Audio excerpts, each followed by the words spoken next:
Paano ba gumawa ng playlist sa ating Facebook page para ma-organize ang mga videos natin, mapa-reels videos man yan o mapa-long form videos man yan? Para sa mga baguhan at sa wala pang alam, sundin nyo na lang ito. Open Facebook page, then pindutin para mabuksan ang professional dashboard. Pagkatapos, scroll pataas at hanapin sa baba ang tools. Then, pindutin para ma-open. Pagkatapos, scroll pataas uli. Then, hanapin sa content ang playlist. Pindutin para mabuksan. Pagkatapos, i-click mo yung plus sign sa upper right para makakreate tayo ng bagong playlist. Click plus sign to open. Din dito sa create playlist, may dalawa tayong pagpipilian, reels at saka video playlist.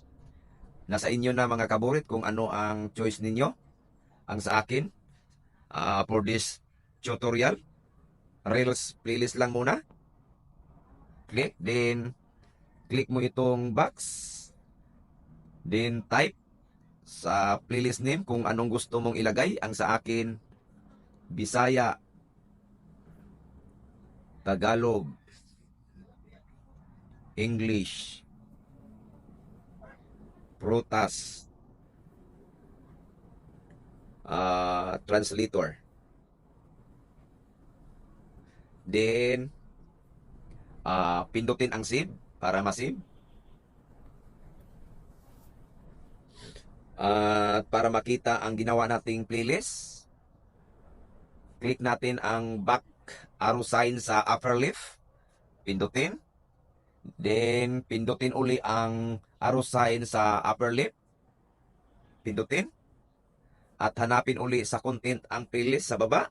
Then, pindutin para mabuksan. Ayan mga kaboret.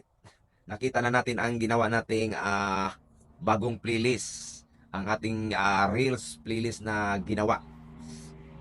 Ayan, na-add na. So, tapos na tayo mga kaboret. Follow and share.